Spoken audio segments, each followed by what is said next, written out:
don't grow old too fast. Or they'd say, life is different when you're old. It's boring, it's depressing. I remember I have a 78-year-old gentleman who was brought in by his daughter in the clinic for evaluation. And the daughter was concerned because her dad's memory is declining. And he's been misplacing things, familiar things, in unfamiliar, weird places. He could not remember the names of his two daughters. The slums test is a validated test to screen people with mild cognitive impairment or dementia. We are going to bust the common misconception about dementia. Understand what life looks like for somebody who has dementia and know where we stand in terms of managing and preventing this condition. So what is dementia? Every 64 seconds, it's about a minute, somebody's diagnosed with dementia. Is it possible that perhaps the reason why we cannot stop at this moment, we cannot stop and treat dementia is because all these years we've been looking at a different angle. We've been looking through a wrong lens. Dementia is not a natural part of aging. Hey everybody! Welcome to the Lifestyle Changer MD. This is Dr. Adelita, your host for the show, and this show will take you to a transformation from being a bystander, passive recipient of our broken healthcare system, to someone who is self-accountable, loving, and caring person. Whatever your stage is in your health journey, know that the topics I discuss in this show are thoughtfully chosen and carefully thought of, and it has something to do with things that resonate with you, because whether it's you who's affected by this issue or somebody you know or family member. Like caring for our seniors. For the past couple of weeks, I've been talking about topics that are very relevant to our seniors nowadays. And today is another very, very important topic that we need to know about. Why? Because even though you're not a senior, please, like me, I'm not a senior, but why am I talking about this? Well, because I know that we all have parents, we all have grandparents, right? And I mean, come on, all of us are going to grow old one day. And isn't it a smart move to know what we are going to get into, right? Well, anyway, I have mentioned several times, probably if you've been following me and watching my videos, my circle of friends, or my world, revolves around older people, and that's because my parents are and uncles and aunts and their friends too are in their 70s. Aside from the fact that 90% of my patients are 60 and above too, kind of surrounded with people who are, I should say, wiser. And they all say the same thing. And I realize there's a pattern. They say, don't grow old too fast. Or they'd say, life is different when you're old. It's boring, it's depressing. Life is hard when you're old. And the more they talk to me about this reality of life, the more I get curious and I get excited to learn more about their world. And the more I also see them and talk to them, the more frequent I talk to them, it makes me realize and ask this question. And I'm not sure if you also can and have this moment too, but the question is, it's a circle of life, we know that. But haven't we noticed that the first and the middle part of or chapters of our lives are more often talked about? But nobody wants to talk about aging. Nobody wants to talk about getting old. And why is that? Why is that? I mean, it's the finale of life, but I hear many people dread the fact that they're getting old. Why do we get excited about becoming a parent to a brand new baby? But we don't feel excited growing old. I remember, I have a 78-year-old gentleman who was brought in by his daughter in the clinic for evaluation. And the daughter was concerned because her dad's memory is declining. And he's been misplacing things, familiar things, in unfamiliar, weird places. Like, for example, the car key. It took a while, but they finally found the car key. Guess where it was found? It was found in his closet. And there's also one time, according to the daughter, that her dad drove to a grocery store just to buy milk, and that grocery store is just 5 minutes away from their house. But it took him 2 hours to return. And the dad said he was lost. He couldn't find his way. And he is sometimes observed to be disoriented too. Now, he could not remember the names of his 2 daughters. He's got 3 daughters. It's a third one who brought him in the clinic. So that's kind of pretty striking. So I did a dementia screen. And this is something that, your parent or grandparent might have been subjected to during a visit in the clinic with his or her doctor. It's a dementia screen, and I'm going to show you this gentleman's questionnaire that I did with him. I cover the name here. Now, what you're looking at is what we call the slums screening questionnaire for memory issues. And what it is that the slums test is a validated test to screen people with mild cognitive impairment or dementia among old adults about 65 years old and above, or 60 years old and above. Now, every question here, as you can see, has a corresponding point. We have, I think, 11 questions, and each question has a score. This is a score box here, but at the right side, you see the perfect score for each item that's expected if the patient answers the question correctly. Let's run down this patient of mine's questionnaire and answer, so you have a kind of an idea of what's being tested in the slums questionnaire. All right, so here I ask him, what day of the week is it? He got that right, so he got 1 point. What is the year? He got that right, another 1 point. What state are we in? He got that right, another 1 point. And the fourth question, I ask him to remember these 5 objects, because I will ask him a little bit later what those are, and he should be able to name as many as possible. So the words are apple, pen, tie, house, and car.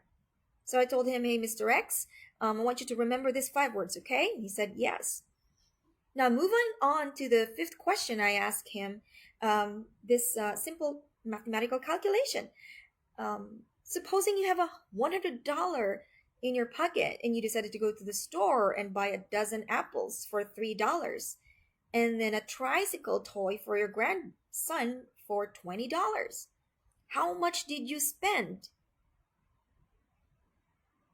What you see here is what I wrote of his answers. He's got 2 answers. First, he said it's $5. I spent $5, which is wrong. And then he changed his answer. I spent $50, which is again wrong, because he actually spent what? 3 plus 20 is $23. So he didn't get a point for that. And the follow up question is, how much do you have left? So 100 minus $27 should be $73, but his answer was 50. So the first question is 1 point, second question is 2 points, total of 3 points for this item, but he didn't answer any of those correctly, so he gets 0 point. Okay? Now, number six question is, I want him to name as many animals as he could in 1 minute, and he could only name cat, dog, bird, house, and pig. So that's five, and uh, 5 to 9 animals give him 1 point. So he got 1 point for that item. And then here comes the recollection of those 5 objects I asked him to remember, with 1 point for each one correct. And he could only name 2, car and house. He got 2 points for that. Next question is asking him to is giving him a series of numbers and asking him to give them back to me in backwards. For example, if I say 42, he'd say 24. Okay, so I said 87, he said 78. 6 and 48, he said 846. And 8,537, he said, at first he said 8537, but actually he changed his answer and he was able to name it 7358. So I gave him 2 points. Perfect. Then there's this time telling using a clock face. Initially, this is just a round or a circle, empty circle. And then I asked him to put the hour markers in the minute hand, the hour and minute hands, to indicate the time, which is 10 minutes to 11 o'clock. So basically 10:50, right? So first, he put down the hour markers. You notice 1, 2, 3, 4, 5, 6, 7, 8, and then there's no 9. Just 10, 11, and 12. And then I told him, okay, the time is 10 minutes to 11 o'clock. That's 10:50. And this is how he drew the hour and minute hands and pointed it to 10 and 5 because it's 10:50. So anyway, that is obviously wrong. He was not able to put the hour markers correctly and not able to put the time correctly. So it's 0 out of 4 points. Next is place an X in the triangle. He did that right, so he get 1 point, right? And then I asked him which of these 3 figures above is the largest, and he pointed the square, which is correct. That's why you get 2 for those 2 succeeding questions. 2 points here. Now, this is the last question, which I found, which I noticed Mr. X was kind of really struggling to answer. And this is just a very short story that will test a person's ability to retain memory, And the story is this. Jill was a very successful stockbroker. She made a lot of money on the stock market, and she's met Jack, a devastating, handsome man. She married him, and they had 3 children. They live in Chicago. She then stopped work and stayed at home to bring up her children. When the children were teenagers, she went back to work, and she and Jack lived happily ever after. That's a very short story, right? And then so the questions, there are 4 questions. Each question has 2 points if he gets it right. First question was the female's name. He was able to name Jill. That's 2 points. And then when I asked him, when did she go back to work? This one, she could not give any answer at all. So that's 0. And then what work did she do? She just said money, but she really could not remember stockbroker. And then what state did she live at? And she lived in, and she could not remember. So she got 2 points only for the name of the female, who was Jill.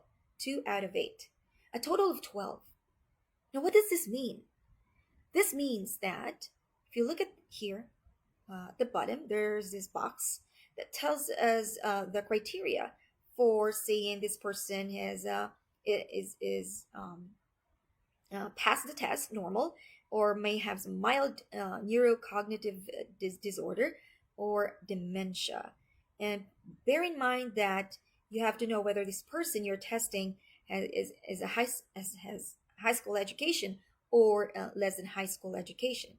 And for Mr. X, he's an engineer, and so obviously he's finished high school education, so he falls under this category, and his score is 12, and that's within the lowest range. Unfortunately, the 1 to 20 range, that's dementia. Normal is 27 to 30 score. Okay, so I hope that gives you an idea that that's one of the common tests that we doctors use for somebody with memory issues, just a screening tool. But that's not really, a diagnostic tool. That's just a screening tool that will start us from, that will give us a cue to start the workup. All right. Now, obviously, my topic today is dementia, right? And I just want you to know that this is a very vast topic, and so I won't be able to cover everything. But in this video, this is the first of the 3-part series. Broke it down into 3 series. This is the first part. And in this video, we are going to bust the common misconception about dementia and understand what life looks like for somebody who has dementia, and know where we stand in terms of managing and preventing this condition. So what is dementia? Perhaps that example of Mr. X will give you an idea of what type of condition this cause to a person. But another example is my patient. There's another patient of mine. The wife has dementia, and it was the husband who brought her in for a regular follow-up. And the husband was saying to me that they've been married for 50 years, and the wife was a very good cook, something that he enjoyed and really proud of his wife. But unfortunately, because of the dementia, he had to forbid his wife from cooking or staying in the kitchen, because the wife had forgotten to turn off the stove several times. And that's dangerous. She could set the house on fire. That, my friends, is, I think, the practical picture of what dementia can do to a person's life. But clinically, what's dementia? Dementia is a condition where a person has a progressive or a persistent loss of intellectual functioning, and most especially affected not just memory, but abstract thinking, logical thinking, critical thinking. A person with dementia also has difficulty with simple calculations too. You saw that. You saw that in that example I showed you for Mr. X, right? Simple calculations is affected by dementia. He can also suffer from, as I've mentioned, memory loss. For someone with dementia, familiar faces may become strangers in the blink of an eye. Just like that patient, Mr. X, 2 of his daughters. He forgot the names already. Now let me ask you, in a world where memories shape our reality, our identity, what happens when memories begin to fade? Imagine that the essence of our identity and connection to the past starts slipping away. We forget our past and suddenly become that person who feels different from ourselves. You become that different person. It's like taking on a different identity, and then you barely know who you are. That's how much dementia can affect a person's life. It's a journey marked with confusion, with frustration, and with grief, to tell you honestly. And the fading of memories is not just profound to the individual himself or herself, but also the people surrounding that person, the loved ones, the caregivers, family, relatives, and friends. So as this memory fades away, a sense of disorientation and loss can set in both by the patient and the family members too. Simple tasks may become increasingly difficult for somebody with progressive dementia.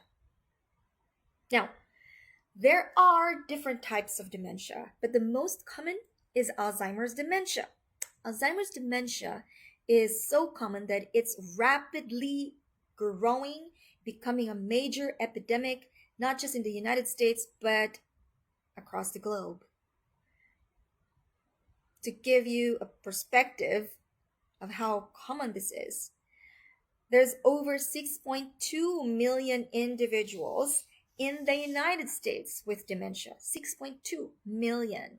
And every 64 seconds, that's about a minute, somebody is diagnosed with dementia. Currently, across the globe, we have 50 million people with dementia, Alzheimer's dementia. And the projection is that by 2050, there will be 152 million cases worldwide. That's more than triple what we have today. 50 to 150 million with Alzheimer's dementia by 2050. What's the cost? What's the cost? Direct cost for dementia care in the United States is 355 billion. We're talking about B here. $355 billion for the care of dementia in the United States.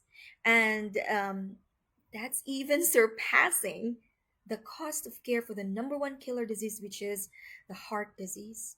Heart disease takes up 120 billion. But dementia, 355 billion. That's only for the direct cost. What about the indirect cost? That's another 257 billion added to the burden, financial burden. And these expenses are expected to exceed, brace yourself up with this, 1.1 trillion with a T, trillion dollars in the next 2 decades. I'm pointing this out because despite the billions of dollars we're spending over the last few decades for the treatment of Alzheimer's dementia, unfortunately, we still don't have the cure. We still could not prevent another person from becoming demented, despite the $1 billion spent. The drugs in the market have minimal demonstrated beneficial effects, but more potential side effects, significantly impacting the life of the person himself and the healthcare system. Again, $1 billion spent in the last 2 decades didn't really give us much because we still don't have a cure and we could not prevent Alzheimer's dementia still. But here's the promising thing about dementia. The reason why I'm talking about this is because we are beginning to see the light. What's promising about dementia, my friends, is that current studies are focusing now on the effects of lifestyle intervention on individuals at risk for Alzheimer's dementia or Alzheimer's disease. A healthy lifestyle can substantially lower the risk of Alzheimer's dementia. That's fascinating. That's exciting. These studies have found that there are five fundamental lifestyle factors that can significantly affect the risk of developing dementia. And these are, you can write this down, five factors, right? Fundamental factors. One is nutrition, E. Second is E, exercise. Third is stress management. Fourth is restorative sleep. And the fifth is social and mental optimization. Doctors Shirzai and neurologists in their article, Lifestyle Intervention and Alzheimer's Disease, suggested an easy way to remember these five fundamental factors is using the acronym NEURO, N-E-U-R-O, NEURO, N for nutrition, E for exercise, U for unwind, which is stress management, R for restorative sleep, and O is for optimization, social and mental optimization. I'm going to talk in details about these five fundamental factors because these are the keys, my friends, the things that we can undo, that we can prevent, right?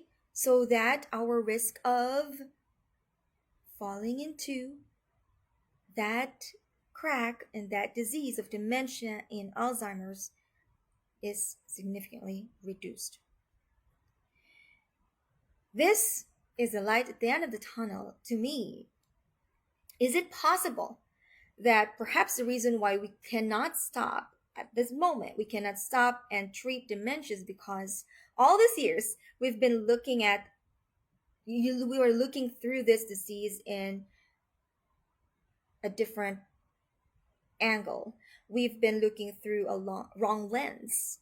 That's why we could not see. We fail. We fail to see that the most common risk factors of dementia are lifestyle and dietary related.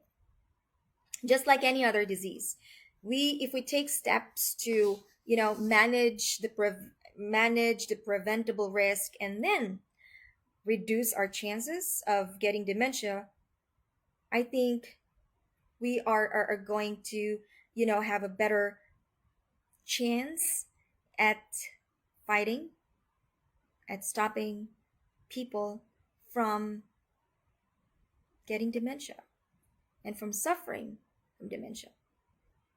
Now, last but not the least, and I want to tell you, please know that dementia is not the same as being forgetful. This is the most common misconception that people associate dementia with. He's just becoming forgetful. That is wrong. It is wrong for us to say that dementia is part of aging, part of getting old. Therefore, if I grow old, I'll get it too. No, that's not true. The reality and the fact is, dementia is not part of aging. Again, dementia is not a part of aging. Not everyone experiences dementia as they get older. I'm sure you and I agree to this. We all know that older adults who reach the age of 70, 80, 90, and even 100, not all of them can forget their children's names. Not all of them cannot do simple mathematical calculations.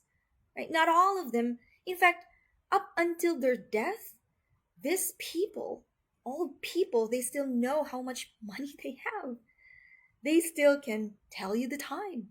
They still can answer simple logical questions.